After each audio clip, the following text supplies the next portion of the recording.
Les presento mis saludos. Proseguimos con nuestro curso Comunicación Eficaz en las Empresas, programa producido para CAMEX. Mi nombre es Ernesto Montellanos Corso, muy gustoso nuevamente de acompañarlos en esta sesión. Hoy vamos a empezar la segunda fase de todo nuestro proceso de aprendizaje, en todo lo que es implementación de técnicas de comunicación. Toca que dialoguemos hoy sobre la unidad número 5, intitulada Implementando Comunicación Efectiva.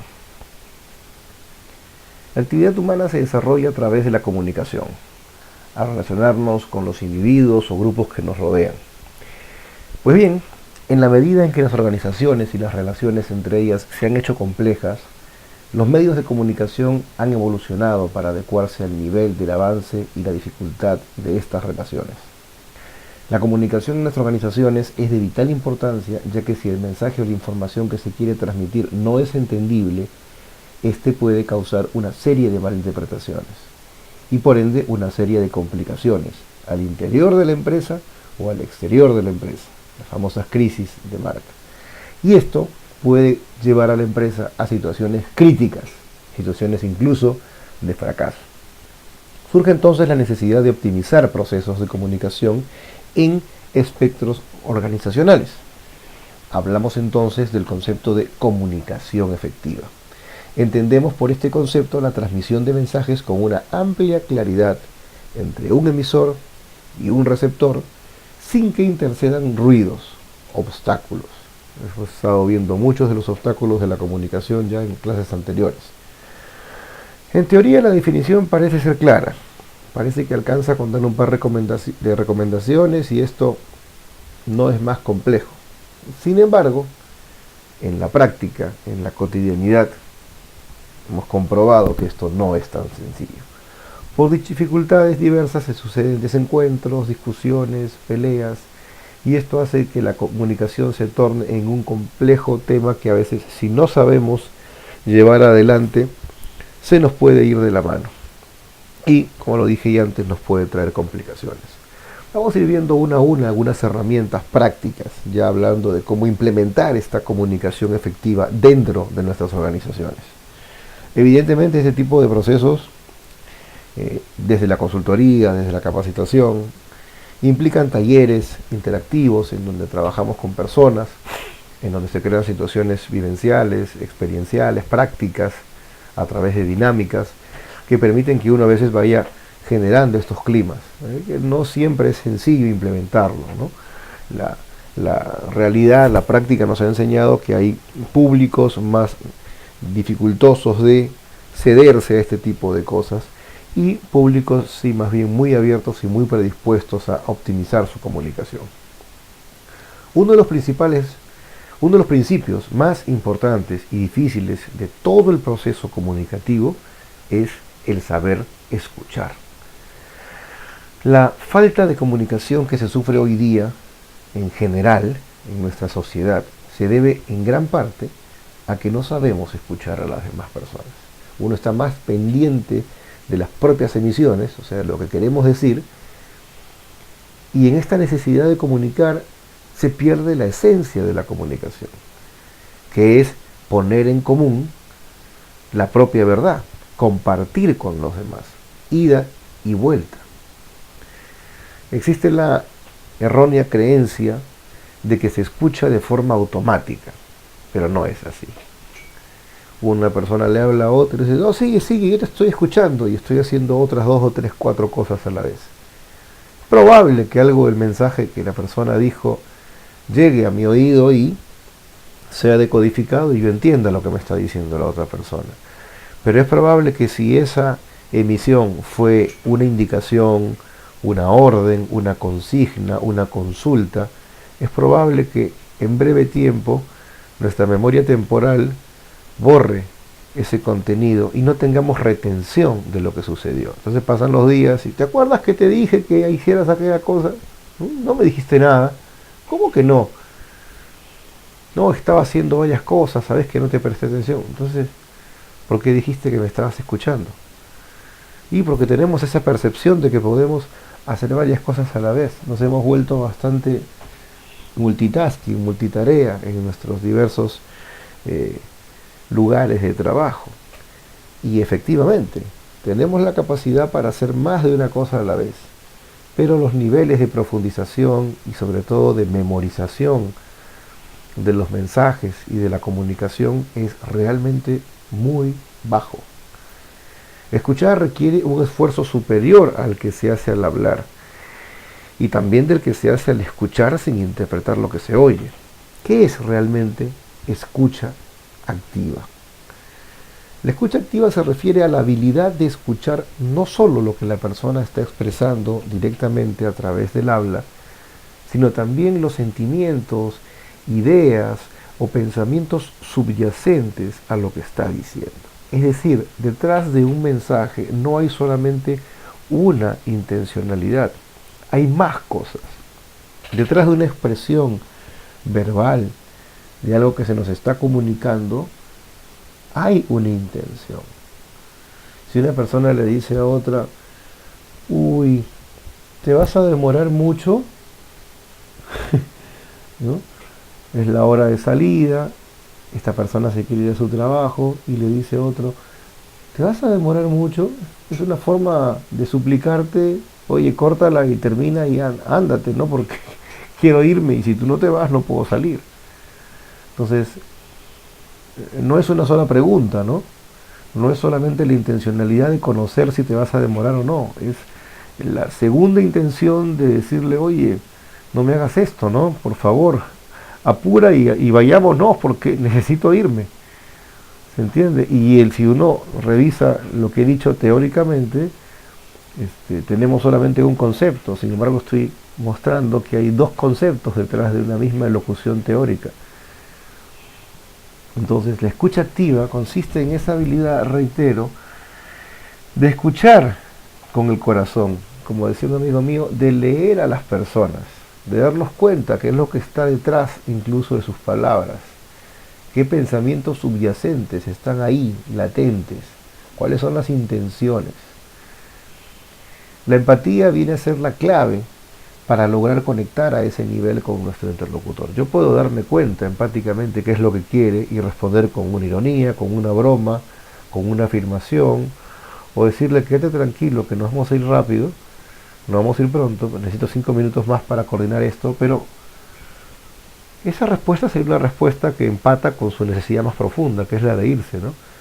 Sin embargo, no es la respuesta a si me voy a demorar o no me voy a demorar. En realidad ese no es el interés de la otra persona. El interés de la otra persona es que yo me retire lo antes posible, ¿no? Entonces, cuando abordamos esto desde la empatía, podemos conquistar más, podemos entender mejor la comunicación que nos está llegando a nosotros de parte de un compañero de trabajo, de un empleado, de un jefe. ¿Qué elementos hay que evitar en esta escucha activa? ¿Cómo puedo desarrollar escucha activa, no? Bueno, pues no distraernos. Como vemos en esta imagen, ¿no? Hay una persona que está a la izquierda, un caballero de saco y corbata, que está absolutamente concentrado en observar a la otra persona. Porque no solamente le está escuchando con los oídos, sino le está escuchando con todos los sentidos. Está prestándole total atención. Mientras que el otro colega que está al lado derecho está en situación de conversación, intercambiando comunicación con esta persona a la que entrevista. Entonces la escucha activa consiste, mirando la imagen, entendiendo a través de ella, en no distraernos, porque distraerse es fácil en determinados momentos, ya sea porque hay algún aspecto de la personalidad de esta persona que me distrae. De repente es una chica muy linda, atractiva, de repente trae puesto algún tipo de accesorio que llama mi atención, de repente estoy ya cansado de entrevistar a muchas personas y estoy distraído mirando el reloj y no mirando a la persona, sino mirando el reloj que está detrás de ella, a ver si ya me tengo que ir, en fin, pensando en lo que tengo que hacer más tarde, pensando en las tareas que no he terminado. Entonces es muy sencillo distraernos. La curva de la atención se inicia en un punto muy alto y va disminuyendo a medida que el mensaje continúa, y por lo general vuelve a ascender al final del mensaje. Esto nos pasa mucho cuando hacemos entrevistas laborales y en determinado momento se torna a veces un poco densas algunas conversaciones y si la persona es demasiado comunicativa y explica con mucho detalle muchas cosas, uno a veces, si está agotado, se pierde en el camino, ¿no? Como dice este párrafo, empezamos con mucha atención, terminamos distrayéndonos y en la parte final reenganchamos nuevamente, agarramos la hoja de currículum, seguimos mirando, mientras el otro habla y en eso, bueno, usted finalmente es esto y quiere esto, ¿no es cierto? Sí, volvemos a enganchar en la parte final. Hay que tratar de combatir esa tendencia haciendo un esfuerzo especial hacia la mitad del mensaje con el objeto de que nuestra atención no decaiga, porque también es factible que la otra persona perciba esta desatención nuestra y ahí está el tema, la lectura que se haga de esta desatención. Muchas veces las personas no tienen misericordia y dicen pobre tipo está cansado, sino simplemente dicen qué mal este entrevistador, ¿no? O sea, en lugar de prestarme atención está mirando el reloj, está mirando el WhatsApp, está haciendo otras cosas, o sea, no me está respetando a mí que estoy sentado del otro lado de la mesa. Ese es el juicio que hace la persona cuando percibe una desatención. Entonces hay que hacer un esfuerzo para que la atención no decaiga, porque la tendencia, como lo repito, es a que en determinado instante de esta conversación haya una desatención, a veces producto, vuelvo a repetir, o del hartazgo, del cansancio o de la distracción que por cualquier motivo puede asaltarnos. Es conveniente no interrumpir al que habla, porque si interrumpimos mucho es probable que generemos conductas en la persona. Si uno interrumpe mucho a la persona tiende a achicarse, tiende a retraerse, a decir lo mínimo necesario, y de repente no es eso lo que necesitamos, ¿no? O no es lo que tenemos pautada en esta guía de conversación. Si hiciéramos este ejercicio mismo en reuniones de equipo de trabajo, ¿no? Cuando un jefe habla a veces demasiado, vamos al caso inverso primero. Cuando un jefe habla y lo interrumpen mucho, y le preguntan, a veces termina el tipo yéndose de la idea y no termina de redondear bien la idea, porque la interrupción lo distrajo. Lo mismo pasa del otro lado, ¿no? Cuando los empleados empiezan a preguntar de qué se trata, cómo es el asunto, y el jefe no acepta interrupciones, sino simplemente sigue hablando, también se genera una suerte de comunicación a veces complicada, porque el empleado entiende que no debe preguntar.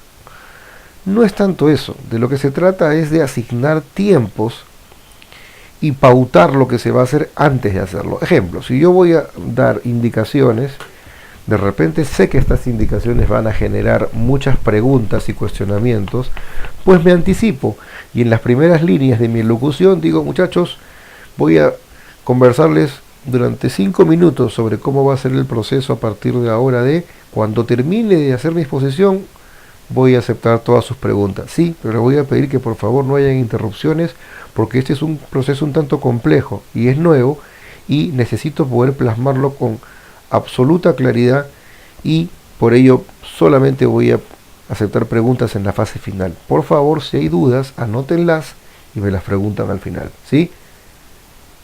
Guerra avisada no mata gente. Si yo pongo las normas claras, la persona sabe de qué se trata, sabe el porqué de lo que estoy haciendo. No es una imposición pura, estoy explicando, estoy fundamentando que necesito 5 minutos corridos para poder explicar esto. Evidentemente, si pido 5 minutos, lo ideal es que no me tome 15, sino que sean 5, o 6, o 7, pero no 15, que sería demasiado, porque es probable que muchas personas, por más que anoten, capaz los asaltan muchas preguntas y no llegamos a tener la interacción y la comunicación que necesitamos para clarificar las indicaciones. Entonces, esto es una ayuda práctica, pensando más o menos en espectros corporativos y en cómo a veces hay personas que sí, les molesta demasiado la interrupción, como hay otras que se sienten instadas a interrumpir y a veces cuando el jefe o la persona que está dando la indicación no quiere aceptar interrupciones, pues las personas se hacen un mundo. Es interesante que si queremos aplicar escucha activa, nosotros no juzguemos lo que la otra persona va diciendo, porque cuando uno lo asalta el espíritu de juicio, lo que termina pasando es que muchas veces se desvirtúa la comunicación y en lugar de mantenernos hablando del eje temático de esta comunicación, terminamos entrando en temas de naturaleza personal, incluso en temas de naturaleza ética, moral, si está bien, si está mal, si es correcto o no es correcto, si aplica, no aplica, si es buen momento, y a veces ese no es el eje de la comunicación. Entonces el juicio-valor no es útil en algunos momentos, sobre todo en el interior de la empresa, cuando hablamos de la naturaleza de comunicaciones de orden práctico, ¿no? Donde se trata de hacer coordinaciones, de elaborar proyectos, de intercambiar ideas, pero donde sobre todo hay pautas claras de parte de una jerarquía o de un responsable del proyecto. No ofrecer ayuda o soluciones prematuras. A veces hay que dejar que la persona termine de desplayarse, cuente todos los detalles y recién después se dará el momento del feedback, ¿no? No rechazar lo que el otro esté sintiendo. Esto de decirle, no te preocupes, eso no es nada, no, a veces hay que dejar que la persona fluya, ¿no? Y si se tratan de problemas laborales, comunicación interna, hay que tratar de respetar muchísimo a la otra persona, porque es la mejor forma que tenemos para que la persona exprese, digámoslo así, su verdad con puntos y señales, es decir, con detalles. Otro error muy común, esto de empezar a contar la propia historia cuando el otro te está contando la suya, ¿no? Hay gente que a veces viene a conversar, tiene un problema, algo, y cuenta su rollo, y la persona no ha terminado de hablar, y el interlocutor, sea un colega, compañera de trabajo o jefe, encuentra en ese momento en su memoria una situación análoga y ya empieza a contarle la novela de su vida, y la cuenta con pelos y señales, ¿no? Y corta la comunicación. Bueno, eso atenta contra la escucha activa. Una escucha activa es una escucha proactiva que está buscando enfocarse en el otro. Muchas veces muchas personas justifican esta actitud diciendo, bueno, pero lo que pasa es que yo trataba de generar empatía, ¿no? Claro, crear un clima favorable, contar una historia parecida a la de él. Eso no está mal, en principio. Pero si contar mi historia se roba el show, por decir, ¿no? Tenemos 3 minutos o 5 para hablar porque hay un break y la persona me da a contar algo y yo termino contándole mi historia y al final no termina el otro de contarme su historia, quiere decir que no apliqué bien el formato storytelling, o sea, no apliqué bien la idea esta de contar mi historia para generar confianza. ¿Por qué? Porque si al final me terminé consumiendo todo el tiempo, pues el objetivo final, que era generar confianza para que el otro me cuente, pues ese objetivo no se va a cumplir, porque la persona no va a tener espacio para hacerlo. Entonces, es importante tomar esto en consideración. A veces no hay necesidad de meter la propia historia, hay momentos para hacerlo, hay momentos en donde la persona está capaz que suelta contando lo suyo, y hay que hacer preguntas inteligentes, utilizar lo que se llama técnicas de inteligencia indagativa, saber preguntar para que la persona fluya y nos cuente esas cosas que necesita sacar de adentro. Y si nosotros empezamos a contar en el momento indebido, pues no le sumamos al proceso. Otro tema interesante, no contraargumentar. Por ejemplo, el otro dice me siento mal y tú respondes yo también, porque no es escucha activa eso, porque es anteponerme yo nuevamente al otro. Y en realidad me siento mal, ¿y por qué? ¿Desde cuándo? ¿Cómo así? ¿Sucedió algo? O sea, vuelvo, inteligencia indagativa. Otra cosa, evitar el síndrome del experto. Ese que ya tiene todas las respuestas al problema de la otra persona, antes incluso de que el otro te haya contado la mitad del problema. Esa sensación no ayuda. La otra persona, por lo general, siente rechazo cuando tiene un problema que le rompe la cabeza y resulta que mi jefe o mi colega en 2 minutos tiene toda la respuesta. Uno por lo general rechaza esas actitudes porque siente, este habla porque tiene boca pero no está en mis zapatos. Entonces ese consejo no llega bien a nuestro receptor porque por esa actitud, llamémosle canchera, llamémosle por ese arrojo de guapesa, de decir, ese problema es menor, yo ya sé cómo hacerlo, yo ya lo he vivido. Esa actitud un poco poco soberbia, petulante de la persona que está del otro lado, no ayuda, porque no crea clima de confianza y porque a veces la otra persona lo que necesita es escucha activa, no tanto consejo. Acciones que favorecen la escucha activa. Uno, y muy importante, empatizar. Empatizar, que es escuchar activamente las emociones de los demás. O sea, ese ponerse en los zapatos del otro. Oye, entiendo lo que sientes. Sé por lo que estás pasando. Te comprendo. O sea, evidentemente, estas frases surgen luego de haber generado este proceso de escucha y de inteligencia indagativa. No le puedo decir a otro, entiendo lo que sientes, ya lo pasé, si no le pregunté lo suficiente. Si la persona empieza a contarme su historia y yo salgo con esto para hacerme el empático, caigo mal, soy rechazado, porque este no sabe nada, está presumiendo. Entonces en realidad, en lugar de generar engagement con esta persona, genero rechazo. Parafrasear. Este término significa decir con nuestras palabras lo que parece que la persona que está emitiendo el mensaje ha dicho. El parafrasear es una forma de comunicación útil, inteligente. Connota comprensión.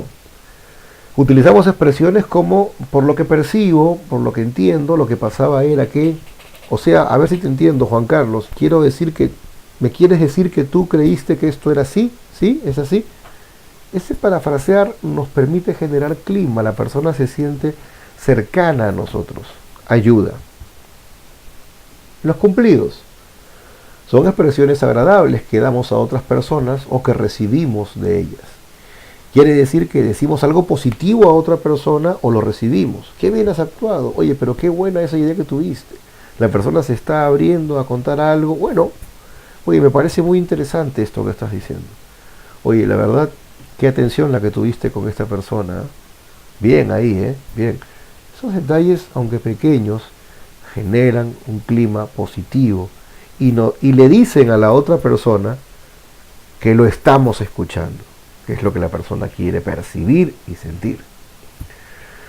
Resumir. Lo que hacemos mediante esta habilidad es comunicar a otras personas nuestro grado de entendimiento sobre lo que escuchamos. Se pueden utilizar expresiones como, bueno, si no he escuchado mal, entiendo que, bueno, a ver, en síntesis, entiendo que lo que me estás diciendo es que no se ha terminado con esto por este motivo, es eso.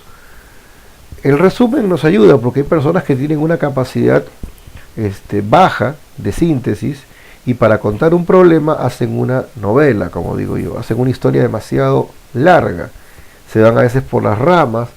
¿Por qué? Porque tienen a veces muchos conflictos con el desarrollo del suceso que están contando. Entonces quieren contar detalles porque esos detalles los hacen quedar bien, ¿no? Frente al suceso que están contando que puede ser fallido.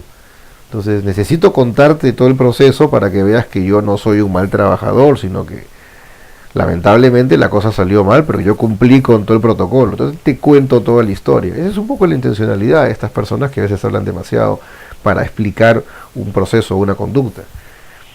Entonces uno a veces los ataja. Bueno, a ver, vayamos resumiendo. Entiendo que esto es así, así, así. Eso también conecta porque denota una capacidad de síntesis del que está del otro lado, de nosotros. Denota una alta capacidad de escucha activa que se refleja en una buena interpretación de los sucesos y por ende en buenas conjeturas. Implementando escucha activa. Lo primero, observar a nuestro interlocutor. ¿Para qué? Para identificar el contenido de sus expresiones verbales. A mí me conviene poner muchísima atención, visualizar muy bien a mi interlocutor. Porque mi interlocutor me puede hablar de muchas formas, ¿no? Me puede decir que se quiere cambiar de empresa y me lo puede decir con pena, con tristeza, con alegría, con desilusión, con bronca. Y evidentemente a mí me conviene, gracias a su expresión verbal, la que yo debo auscultar a través de mi propia visión, me conviene identificar sus sentimientos, qué hay detrás de lo que me está diciendo. A veces hay gente que cuentan esta historia, ¿no? De que están felices porque se van y y no se van a ir, no tienen nada. Pero en realidad están, como se dice, evaluando, están tasando al jefe, al colega, para ver qué reacción tenemos ante una afirmación de esta naturaleza. Oye, me voy a ir, me salió un mejor trabajo, creo que ya no sigo acá. A veces el otro nos mide y quiere ver cómo reaccionamos. Nos conviene identificar el momento en el que el interlocutor desea que hablemos y terminemos con nuestro papel de receptor. Así es, alguien puede venir y contarnos cosas y nosotros estamos en posición de receptor, siendo activos escuchas de lo que nos están comentando. Pero si estoy atento a la elocución, no solamente verbal, sino no verbal de mi interlocutor, pues en algún momento me daré cuenta que ya toca que yo empiece a hablar. Observo a mi interlocutor para poder enfatizar, para darme cuenta dónde le aprieta el zapato, qué es lo que lo complica. Y ahí es donde debo dirigir mi observación y por ende mi próxima intervención verbal. ¿Para qué? Para buscar empatizar con esa necesidad que voy detectando. Implemento escucha activa a través de mi gesto y del cuerpo. ¿Cuándo? Cuando asumo una postura activa. Una cosa es que yo esté desparramado en la silla, con una actitud abúlica, desentendida. Y otra cosa es que tenga una postura activa, que esté sentado, denotando atención, con mi mirada, con mi gestualidad, manteniendo el contacto visual, es decir, sosteniendo la mirada mi interlocutor, interviniendo en algunos momentos, de repente con monosílabos, sí, ok, ajá, sí, entiendo. Claro que sí. Esos pequeños monosílabos a veces sirven, siempre y cuando estén bien administrados y no generen muletillas. Muletillas, interpretemos bien, que son esas palabritas que a veces repetimos sin sentido, simplemente por llenar un espacio, por una ausencia nuestra de aprender a administrar el silencio. Ojo. ¿Qué más? Con nuestro cuerpo y con nuestros gestos generamos escucha activa cuando adoptamos una expresión facial de atención. Cuando adoptamos incentivos no verbales para el habla, mover la cabeza, estar denotando atención a través de tomando notas, por ejemplo, escribiendo o llenando una agenda de lo que me van diciendo, y a la vez usando un tono y volumen de voz adecuado, ¿no? No puedo intervenir, por más que mi voz sea fuerte y enérgica, no puedo hacer uso de mi voz en todas las circunstancias de la misma forma. He escuchado, y felizmente hemos podido estar a tiempo de darle soporte a jefes de áreas que han tenido a veces esa tara, ¿no?, de su personalidad, de decir, no, yo tengo la voz fuerte. Entonces, con ese tipo de afirmaciones legitiman el hecho de levantar la voz demasiado frecuentemente a sus empleados, y estos se sienten a veces maltratados, se sienten gritados por sus jefes, ¿no? Y el jefe insiste en decir que no es su intención maltratar a nadie, pero como yo tengo la voz alta, me tienen que aguantar. No es así. La verdad es que no es así. La verdad es que cuando un jefe tiene la suficiente capacidad como para tomar liderazgo frente a una organización, pues sobradamente tiene también la capacidad para formarse a sí mismo. O sea, si puede formar a otros, ¿por qué no puede formarse o reformularse a sí mismo? Claro que lo puede hacer. Lo hemos vivido, lo hemos corroborado nosotros en la práctica, en muchísimos acompañamientos que hemos hecho, tanto en coaching ejecutivo como en coaching grupales en empresas. Esto se puede, pero depende de que haya la voluntad del jefe de cederse a procesos de mejoramiento en su comunicación, y los resultados son muy beneficiosos porque son jefes que aprenden a conectar con diferentes públicos, con diferentes estilos, y aprendiendo a moligerar tanto sus gestos, su comunicación no verbal, como su habla, su comunicación verbal. Implementando escucha activa, seguimos las palabras, el uso de las palabras. Adoptamos incentivos verbales para el habla, ya veo, ajá, lo que decía recién. Usamos el parafraseo, que también comentamos antes. Evitamos hacer algunas cosas mientras escuchamos, ¿no? No interrumpir, no juzgar, no estar atentos a otras cosas. Se ha tornado algo muy común esto de estar atentos al celular, a la tablet, al teléfono, ya sea móvil o a la central o al correo electrónico. Y es un problema esto porque las personas que están como interlocutores nuestros se sienten no oídos. Es cierto que muchas personas no pueden a veces prescindir de este formato de comunicación alternativo tan importante porque son jefes, tienen compromisos y están a la expectativa de comunicaciones. Pero sí es cierto que cuando uno tiene determinados momentos de comunicación importantes, sobre todo con personas ya sea del propio equipo o externos, es importante y útil desligarnos de este tipo de formatos de comunicación digital, sobre todo cuando queremos hacer énfasis en temas que nos parecen importantes. Porque si yo lo hago y dejo de lado otros formatos de comunicación, la persona que está frente a mí va a percibir, va a creer realmente que esto que le estoy hablando es realmente importante, ¿sí? Y que para esa persona yo soy importante. Por eso es que me da un tiempo y en ese tiempo se desliga de otras cosas. Es importante, es beneficioso. No siempre es factible porque a veces necesitamos estar pendiente de otros detalles, sí. Siempre sirve tener el celular en voz baja o tener el celular en vibrador para que no se generen interrupciones ni la percepción de que nosotros no estamos atentos a las personas que tenemos enfrente.